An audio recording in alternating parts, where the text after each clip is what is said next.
Chemistry first year chapter number 1 topic wise इसमें हमने numericals और जो शॉर्ट क्वेश्चंस हैं उनको स्टार्ट करना है। तो आज एवरेज एटॉमिक मास के ऊपर बात करेंगे।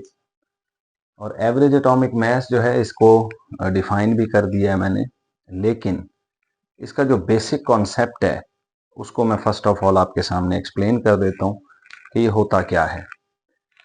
देखें, पुराने ज़माने में जब डाल्टन्स एटॉमिक थ्योरी पेश की गई और उसके बाद भी रिसर्च चली, तो उसमें ये समझा जाता था और काफ़ी लंबे अरसे तक यही कॉन्सेप्ट चला कि बहुत सारे एटम्स जो हैं उनकी कलेक्शन को एलिमेंट कहा जाता है। जैसे हाइड्रोजन के बहुत सारे एटम्स हैं आपके पास, तो आप उसे एलिमेंट ऑफ हाइड्रोजन कहेंगे। इसी तरीके से अगर कार्बन के बहुत सारे एटम्स हैं तो आप उसको कार्बन एलिमेंट कहेंगे। लेकिन ये माना जाता था कि एक एलिमेंट में जितने भी एटम्स हैं वो हर लिहाज से सेम होते हैं। उनके मैस, उनकी शेप, उनका size, each and everything same होती है। डाल्टन एटॉमिक थ्योरी में भी यही कहा गया था। लेकिन जैसे ही सोडी नामी साइंटिस्ट ने कॉन्सेप्ट ऑफ आइसोटोप्स डिस्कवर किया, स्टडी ऑफ आइसोटोप्स को हम आइसोटोपी कहते हैं, तो उसमें एक नई रिसर्च शुरू हो गई और एक नई बात चली कि एक ही एलिमेंट में जो एटम्स होते हैं वो डिफरेंट हो सकते हैं, उनका मैस डिफरेंट हो सकता है, लेकिन उनका एटॉमिक नंबर सेम होगा, जिसकी वजह से पीरियोडिक टेबल में वो सब एक ही जगह पे पाए जाएंगे। जैसे हाइड्रोजन एलिमेंट है तो उसमें 3 आइसोटोप्स जो हैं वो डिस्कवर किए गए, 3 तरह के एटम्स डिस्कवर किए गए।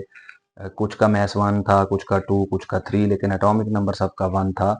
तो पीरियोडिक टेबल में ये सारे एक ही जगह पे हैं, एक ही जगह पे इनकी पोजीशन जो है वो रिप्रेजेंट की जाती है। तो आइसो मीन्स सेम और टॉप मीन पोजीशन होता है। तो क्योंकि इन एटम्स की पोजीशन पीरियोडिक टेबल में सेम है, दैट्स वाई हैं एटम्स, बस इनको आइसोटोप्स का नाम दिया जाता है पीरियोडिक टेबल में सेम पोजीशन होने की वजह से। तो बहरहाल, अब अगर हम नियॉन एलिमेंट को देखें तो उसमें मैस के लिहाज से 3 तरह के एटम्स पाए गए। कुछ का मैस 20 है, कुछ का मैस 21 है और कुछ का मैस 22 होता है।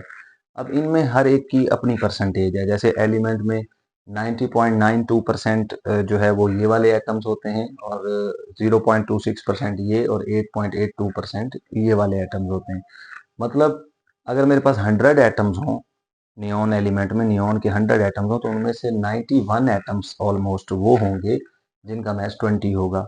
ठीक है, तो हर एक एटम की अपनी परसेंटेज है जिसे आप आइसोटोप कहते हैं। हर आइसोटोप की अपनी परसेंटेज है जिसे हम परसेंटेज अबंडेंस या रिलेटिव अबंडेंस कहते हैं। अब सवाल ये पैदा होता है कि नियॉन के एलिमेंट में मैस वाइज ऐसे भी हैं जिनका मैस 20 है, ऐसे भी हैं जिनका मैस 21 है, ऐसे भी हैं जिनका मैस 22 है। लेकिन अगर कल को मैं नियॉन एलिमेंट का मैस बताना चाहूँ तो वो क्या होगा? तो अब इसमें मोस्ट प्रोबेबल जो कॉन्सेप्ट जहन में आता है वो ये आता है कि जो सबसे ज्यादा परसेंटेज अबंडेंस रखने वाले एटम्स हैं ना, जो सबसे ज्यादा परसेंटेज रखने वाले एटम्स हैं एलिमेंट के अंदर, जैसे कि नियॉन 20, तो इनका मैस है 20, तो नियॉन एलिमेंट का मैस भी हमें 20 कहना चाहिए। जबकि ऐसा नहीं है, क्योंकि एलिमेंट में ये वाले एटम्स भी तो है, एग्जिस्टेंस रखते हैं ना, ये वाले एटम्स भी हैं। तो एलिमेंट का मैस लेने के लिए हम इन सब की एवरेज ले लेते हैं। अब एवरेज लेने का तरीका आपने सीखा हुआ होगा छोटी क्लासेस के अंदर। वो बहुत सिंपल तरीका है कि लेट्स सपोज अब ये 20 मैथ्स है, 21 है, 22 है, तो इनकी एवरेज हम निकालें 20 प्लस 21 प्लस 22 डिवाइडेड बाय 3। ये तरीका हम इस्तेमाल करेंगे एवरेज निकालने के लिए अपने पुराने concept, but this is simple average.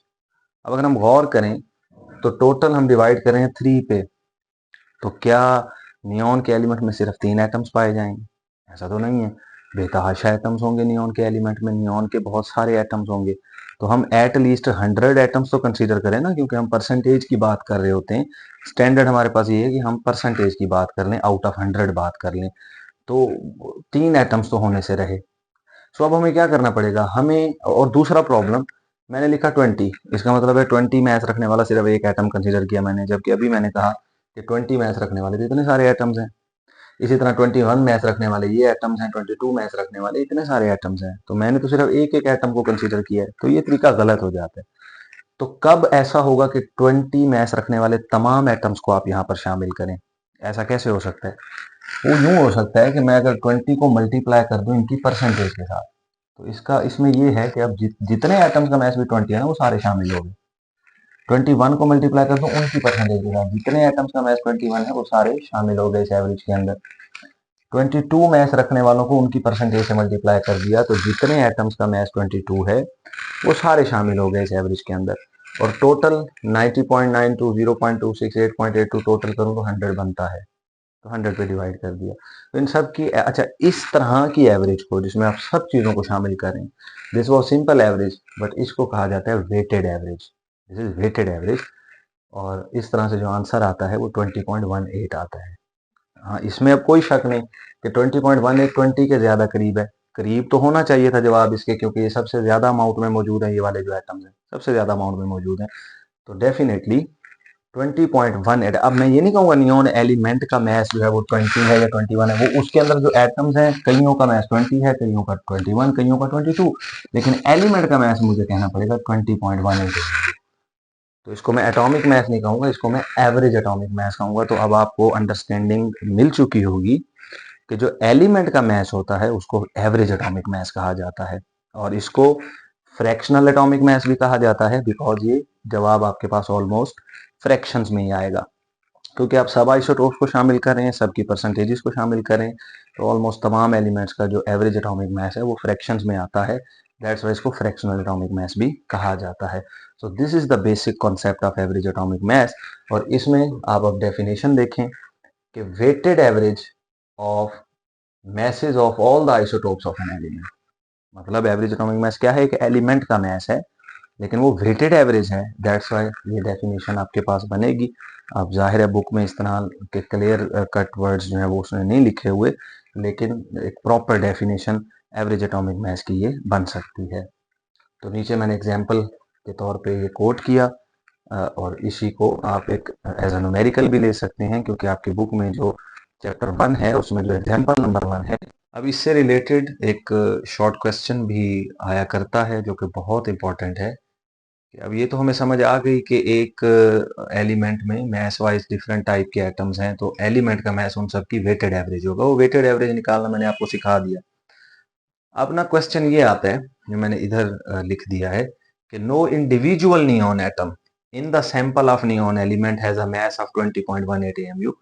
कि नियॉन के एलिमेंट में किसी एक नियॉन एटम का मास नहीं है 20.18 AMU, और ये साबित हो गया है कि वाकई ये जो हमने एवरेज एटॉमिक मास निकाला है ये किसी एक नियॉन एटम का मास नहीं है, ये इन सब की एवरेज है, इन सब की एवरेज है। और ये नियॉन एलिमेंट को रिप्रेजेंट कर रहा है, ये मास किसी नियॉन एटम का अकेले का नहीं है। हाँ, अकेलों में 90% वालों में के मतलब 20 मास है, 21 है और कुछ का 22 है। This is not the mass of any individual neon atom. तो ये क्वेश्चन हमारा जो है वो इस तरह से कवर होता है। आप इसके आंसर में क्या करेंगे, डेफिनेशन दे देंगे, और ये जो मैंने आपके सामने रिप्रेजेंट किया है आप यहाँ तक कर देंगे, तो आपका आंसर बिल्कुल 100% कंप्लीट हो जाएगा।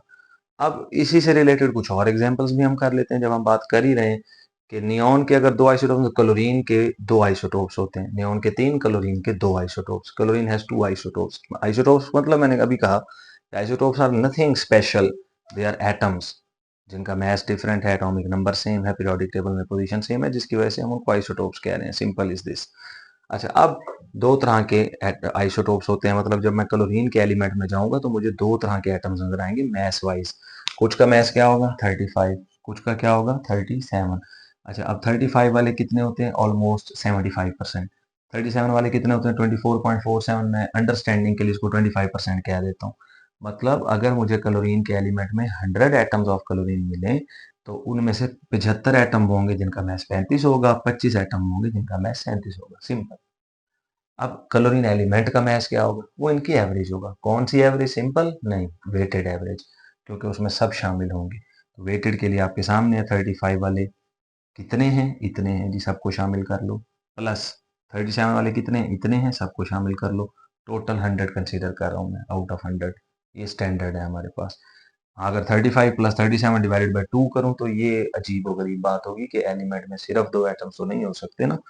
तो 35.5 आपके पास आएगा क्लोरीन। अच्छा देखो 35 के करीब है, 35 के करीब है आंसर जो है, क्योंकि इसकी परसेंटेज ज्यादा है। तो ऊपर भी मैंने साबित किया कि जो मोस्ट अबंडेंट आइसोटोप होता है एवरेज एटॉमिक मास उसके मास के करीब करीब आया करता है। तो अब क्या ये 35 है, नहीं। 37 है, नहीं। 35.5 है। It is the mass of average mass of chlorine element, ये क्लोरीन एलिमेंट को रिप्रेजेंट कर रहा है। अच्छा जी, इसी तरह एक थर्ड एग्जाम्पल, और उसको थोड़ा सा और ब्रीफ किया हुआ है क्योंकि ये बुक में एक्सरसाइज में न्यूमेरिकल बना के दिया गया है। Silver has two natural isotopes. Two natural isotopes कहने का क्या मतलब, क्यों बेसिकली सिल्वर के 16 आइसोटोप्स होते हैं। मसलन 14 जो है उसमें से आर्टिफिशियल आइसोटोप्स हैं, आर्टिफिशियल आइसोटोप्स भी बनाते हैं, और दो नेचुरल हैं। सिल्वर का सिंबल Ag है क्योंकि अर्जेंटम इसका नाम होता है, और वहां से इसका सिंबल लिया गया है Ag 107, और सिल्वर 109। मतलब सिल्वर के एलिमेंट में जाऊंगा तो मुझे दो तरह के एटम्स नजर आएंगे, कुछ का मैस 107 होगा, कुछ का 109 होगा। अच्छा, अब इसमें मैंने लिखा आइसोटोपिक मैस ऑफ सिल्वर 107। अब मतलब एक कॉमन सेंस है, क्वेश्चन आएगा माइंड में कि जब मैथ्स लिख दिया 107 तो दोबारा क्यों लिख रहे हैं। अच्छा, ये ना अब हमें बुक ने एग्जैक्ट वैल्यूज दी हैं। 107 राउंड ऑफ की हुई value, 106.90509, this is exact value. 106.9 means 107, लेकिन क्योंकि उसने अगर अगर अगर वो आपको राउंड ऑफ वैल्यू दे और साथ एग्जैक्ट वैल्यू दे, तो फिर मैं रिकमेंड करता हूँ कि आप न्यूमेरिकल सॉल्व करते हुए जो एग्जैक्ट वैल्यू अगर दे ही दी है उसने, तो आप एग्जैक्ट वाली वैल्यू यूज कर लो। हालांकि इसमें और 107 में कोई फर्क नहीं है। तो isotopic mass of silver 109 108.90476, this is exact value. अच्छा, उसके बाद इनकी परसेंटेजेस हैं। सिल्वर 107 की परसेंटेज 51.84 है, सिल्वर 109 की परसेंटेज 48.16 है। ये इतने परसेंट और ये इतने परसेंट होते हैं, तो वही बेसिक फार्मूला लगा के ये जिनका मैस ये है उनको मल्टीप्लाई कर दो उनकी परसेंटेज के साथ, प्लस इनके मैस को मल्टीप्लाई कर दिया इनकी परसेंटेज के साथ, सब शामिल हो गए एवरेज में, डिवाइडेड बाय 100, तो आंसर आएगा 107.87। अब 107 पॉइंट, अब ये 107 नहीं है, ये 108 109 नहीं है, this is 107.8। This is the mass of silver element which is average.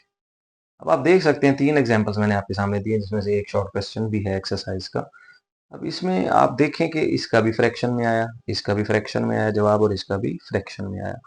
तो इट इज अंडरस्टूड कि ये फ्रैक्शनल एटॉमिक मास भी कहा जाता है इसको। और अब इससे रिलेटेड एक और जबरदस्त शॉर्ट क्वेश्चन, ना एक्सरसाइज में है ना की बुक्स में है, और इसका जो बेस्ट आंसर है वो मैं आपके सामने रिप्रेजेंट कर रहा हूँ। सवाल आता है, why atomic masses of elements are usually in fractions. ये फ्रैक्शंस में क्यों आते हैं? क्योंकि कॉमन सेंस है। हम एक इतना लंबा चौड़ा फॉर्मूला यूज कर रहे हैं, तमाम आइसोटोप्स इस्तेमाल कर रहे हैं, सबकी परसेंटेजेस 99% होती ही फ्रैक्शंस में है, तो ओवरऑल आंसर भी हमारे पास फ्रैक्शंस में आने। तो वही आंसर है कि सबसे पहले मैंने बताया कि atomic mass of an element is the weighted average of all the isotopes of an element. वही डेफिनेशन जो वहां लिखी, उसके बाद फॉर्मूला बना के लिखा, mass of first isotope multiplied by percentage abundance plus mass of second isotope multiplied by its percentage abundance divided by 100। ये वही बेसिक फॉर्मूला है जो मैं यहाँ लगा रहा हूँ, यहाँ लगा रहा हूँ, या यहाँ लगा रहा हूँ, बस अब उसको वर्ड्स में लिख रहा हूँ मैं। अब उसमें क्या है कि ईच एलिमेंट है the possible number of isotopes, हर एलिमेंट के पॉसिबल नंबर है आइसोटोप्स का, and each isotope has its own percentage abundance, हर आइसोटोप की अपनी परसेंटेज अबंडेंस है। That's why atomic masses are in fractions. यही वजह है कि एटॉमिक मैसेज फ्रैक्शंस में आते हैं। तो ये मैंने आपके सामने एक्सप्लेन करने की कोशिश की कि एवरेज एटॉमिक मास क्या होता है, उसमें हमने एग्जांपल्स को कवर किया, और उसमें मैंने आपको जो शॉर्ट क्वेश्चन से पॉसिबल वो बता दिए। अब हमारे पास ये होता है कि अब ये तो सीधी सीधी बातें मैंने कर दी, मैंने कोशिश की है कि आसान अल्फाज में आपको एक अंडरस्टैंडिंग प्रोवाइड करूं कि एवरेज एटॉमिक मास असल में होता क्या है। उसके बाद उम्मीद है कि तीन एग्जांपल्स ने आपके कॉन्सेप्ट को क्लियर कर दिया होगा। अब एक फार्मूला हमें दिया जाता है, लेट्स सपोज अब ये फार्मूला है एवरेज एटॉमिक मास का। मैं आइसोटोप्स के मैसेज और उनकी परसेंटेज अबंडेंसेस को इस्तेमाल करके एवरेज एटॉमिक मास निकाल रहा हूँ एलिमेंट का। लेकिन कल को अगर वो मुझे एवरेज एटॉमिक मास दे दे और मुझसे पूछ ले किसी भी आइसोटोप की परसेंटेज अबंडेंस पूछ ले, मैसेज दे दे, एवरेज एटॉमिक मास दे दे, मतलब एक फॉर्मूले में अगर चार चीजें हैं तो कोई सी भी तीन दे के वो चौथी चीज पूछ सकता है हमसे। तो अगर आपके पास कल को अभी फिलहाल वो क्या करता है, मैसेज और परसेंटेज अबंडेंस दे के एवरेज एटॉमिक मास पूछता है। कल को वो एवरेज एटॉमिक मास और मैसेज दे के आपसे किसी आइसोटोप की परसेंटेज अबंडेंस पूछ ले, तो फिर आप क्या करेंगे? तो अब हम इस फॉर्मूले को थोड़ा सा घुमा के एक डिफरेंट पर्सपेक्टिव के लिए यूज करेंगे कि परसेंटेज अबंडेंस भी फाइंड की जा सकती है। तो एक डिफरेंट एंगल का न्यूमेरिकल हम एक्सरसाइज से लेते हैं, और उसके बाद हमारा ये टॉपिक वाइंड अप हो जाएगा। अब इस न्यूमेरिकल में वो इसी फॉर्मूले को थोड़ा ट्विस्ट करके इस्तेमाल कर रहा है, जिसमें अब बात कर रहा है हमसे बोरॉन की, बोरॉन एलिमेंट की। इसमें कहा जा रहा है कि boron has two natural isotopes, boron 10 and boron 11। मतलब अब बोरॉन 10 और बोरॉन 11 इनको यूटिलाइज करते हुए हमसे नेक्स्ट जो है वो क्वेश्चनिंग की जाएगी। हमसे कहा गया आइसोटोपिक मैस ऑफ बोरॉन 10, वही बात कि 10 मैस है हमारे पास बट एग्जैक्ट वैल्यू दी जा रही है हमें। तो 10 की जगह जो एग्जैक्ट वैल्यू है 10.0129 एएमयू वो हम यूटिलाइज करेंगे। इसी तरह बोरॉन 11 मैस 11 है बट एग्जैक्ट वैल्यू इज 11.0093, तो वो ये वाली वैल्यू हम यूटिलाइज करेंगे रूल्स के मुताबिक कि अगर एग्जैक्ट वैल्यू दी गई है तो वो एग्जैक्ट वैल्यू हम यूटिलाइज करेंगे। एवरेज एटॉमिक मास आप देख सकते हैं कि उसने हमें डायरेक्ट दिया हुआ है, खुद ही वो नहीं निकालने का कह रहा 10.81 एएमयू।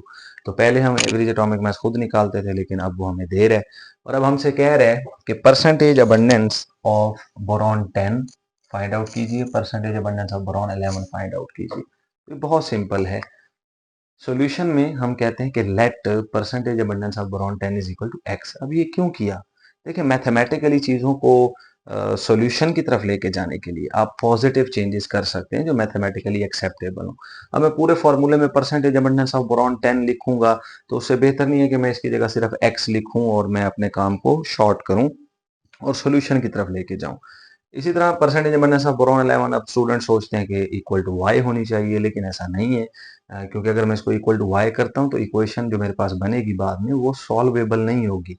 तो आप सिंपल बात है कि अगर दो चीजें हैं, दो में से एक की परसेंटेज आ चुकी है तो 100 में से उसकी परसेंटेज को माइनस कीजिए, जो बचेगी वो दूसरी चीज की परसेंटेज होगी, सिंपल। तो अगर बोरॉन 10 की परसेंटेज अबंडेंस एक्स है तो बोरॉन 11 की परसेंटेज अबंडेंस 100 माइनस एक्स होनी चाहिए। अब इसमें मैं फॉर्मूला यूज कर रहा हूँ बिल्कुल वही जो हमने पढ़ा कि average atomic mass is equal to mass of boron 10 multiplied by its percentage abundance plus mass of boron 11 multiplied by percentage abundance. अगर कोई तीसरा आइसोटोप भी होता तो फिर उसको भी हम जाहिर है यहाँ पे ऐड कर लेते, लेकिन दो आइसोटोप्स हैं, दो नेचुरल आइसोटोप्स की बात हो रही है और एज यूजुअल डिवाइडेड बाय 100। तो पुटिंग वैल्यूज, अब हम वैल्यूज पुट कर देते हैं। एवरेज एटॉमिक मास हमें ऑलरेडी गिवन है 10.81 AMU. Mass of boron 10 is 10.0129। इसकी परसेंटेज अबंडेंस को मैंने x कंसीडर किया हुआ है तो x पुट कर दिया। और मास of boron 11 11.0093, percentage abundance 100 minus x है तो 100 माइनस एक्स इसको कंसीडर करके डिवाइडेड बाय 100। अब ये सिंपल मैथ्स है, आप इसको सॉल्व करते जाइए और फाइनली x की वैल्यू निकाल लीजिए तो आपका सारा न्यूमेरिकल सॉल्व हो जाएगा।